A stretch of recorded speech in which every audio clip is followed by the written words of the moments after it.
श्याम बाबा के दुखी भक्त की कहानी। राजस्थान के एक छोटे से गांव में अरविंद नाम का एक साधारण इंसान रहता था।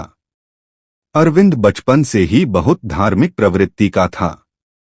उसके दादा अक्सर उसे खाटू श्याम बाबा की महिमा सुनाया करते थे, कैसे महाभारत के समय बर्बरीक ने अपना शीश श्री कृष्ण को दान कर दिया और वही आज श्याम रूप में खाटू धाम में विराजमान हैं। दादा की कहानियों को सुन सुनकर अरविंद के मन में श्याम बाबा के प्रति अटूट श्रद्धा पैदा हो गई। लेकिन जीवन हमेशा आसान नहीं होता। अरविंद का परिवार बहुत गरीब था। पिता एक छोटे किसान थे और मां घर गृहस्थी संभालती थी। 5 बहनें थीं और एकमात्र बेटा होने के कारण घर की सारी जिम्मेदारियां अरविंद पर थीं।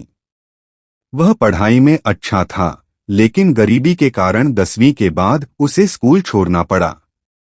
गरीबी और संघर्ष। अरविंद सुबह खेतों में काम करता और शाम को गांव के पास की एक दुकान पर मजदूरी करता। वह अक्सर सोचता, बाबा, आखिर क्यों मेरा जीवन इतना कठिन है? मैं आपकी भक्ति करता हूं, फिर भी इतनी मुश्किलें क्यों? उसके मित्र कहते, अरे अरविंद, भगवान से क्या उम्मीद रखना, अपनी मेहनत पर भरोसा कर। लेकिन अरविंद का उत्तर हमेशा एक ही होता, मेहनत के बिना कुछ नहीं, पर श्याम बाबा के बिना भी कुछ नहीं। पहला बड़ा झटका। अरविंद की सबसे छोटी बहन की शादी तय हुई। घर में बहुत खुशी का माहौल था।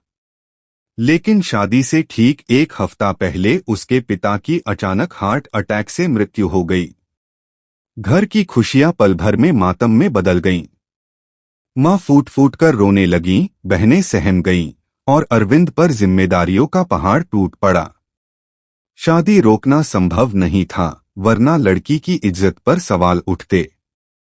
अरविंद ने गांव के लोगों से कर्ज लिया, खेत गिरवी रखे और किसी तरह बहन की शादी पूरी की। लेकिन अब परिवार कर्ज में डूब चुका था। लोग ताने देने लगे, तुम्हारा भगवान कहाँ है अब? श्याम बाबा ने तुम्हें इस हालत में क्यों छोड़ दिया? अरविंद रातों को जाग जाग कर बाबा से प्रार्थना करता, हे श्याम बाबा, मुझे रास्ता दिखाइए, मैं टूट चुका हूं। श्याम बाबा का पहला संकेत। एक रात अरविंद सपने में देखता है कि वह खाटू धाम के दरबार में खड़ा है।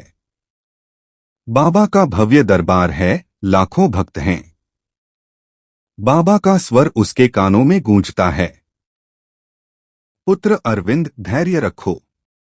जब समय कठिन हो, समझ लो कि परीक्षा चल रही है।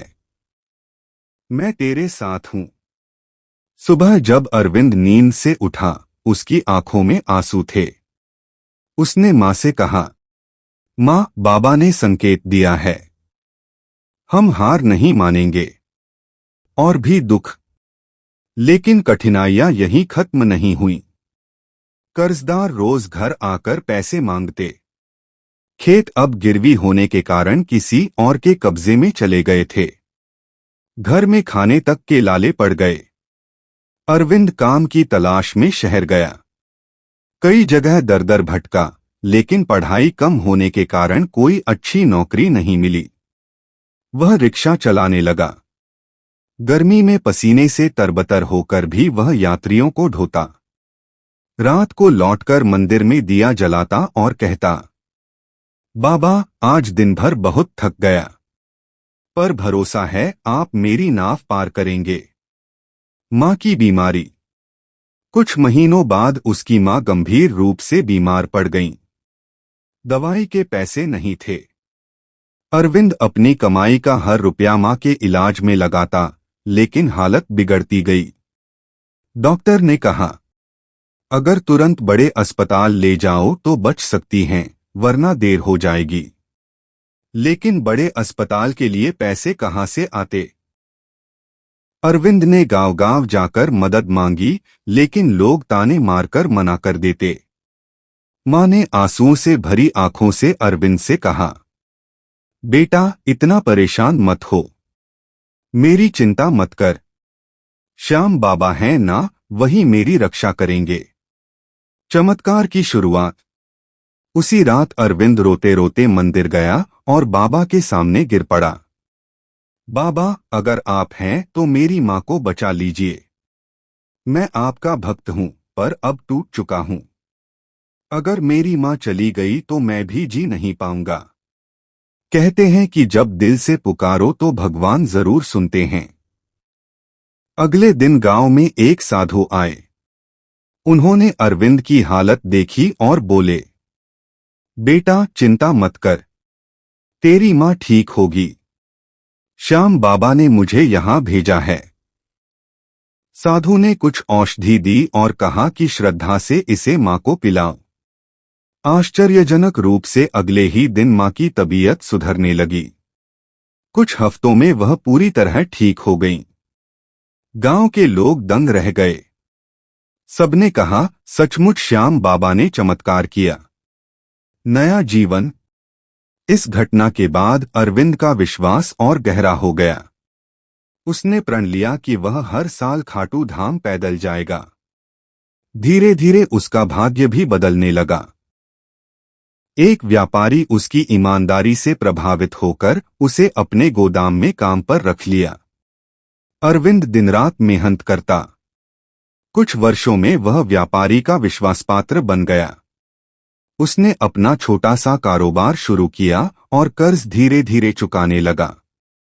बहनों की शादी हो चुकी थी, माँ स्वस्थ थीं और घर में खुशियां लौट आईं। श्याम बाबा की महिमा फैलाना। अरविंद अब हर जगह श्याम बाबा की महिमा गाने लगा। उसने अपने घर पर छोटा सा मंदिर बनाया, जहां रोज कीर्तन होता। गरीबों की मदद करता और कहता, आज मैं जो भी हूं, सब श्याम बाबा की कृपा है। मैंने दुख झेले, आंसू बहाए, पर बाबा ने कभी मेरा साथ नहीं छोड़ा। गांव वाले जो पहले उसका मजाक उड़ाते थे, अब उसकी भक्ति और सफलता देखकर प्रेरित होने लगे। अरविंद की कहानी हमें यह सिखाती है कि जीवन में कितनी भी कठिनाइयां क्यों न आएं, आस्था और धैर्य कभी नहीं छोड़ना चाहिए। श्याम बाबा हमेशा अपने भक्तों के साथ रहते हैं, बस सही समय आने पर अपना चमत्कार दिखाते हैं। दुख और संघर्ष हमें मजबूत बनाते हैं और भगवान की सच्ची कृपा का एहसास कराते हैं। बाबा को गुलाब के फूल और गुलाब से बना इत्र बहुत प्रिय है और इन्हें चढ़ाने से भक्तों की मनोकामनाएं पूरी होती है। सच्चे श्याम भक्त है तो चैनल को सब्सक्राइब करें और वीडियो को लाइक और कमेंट में लिखें जय श्री श्याम।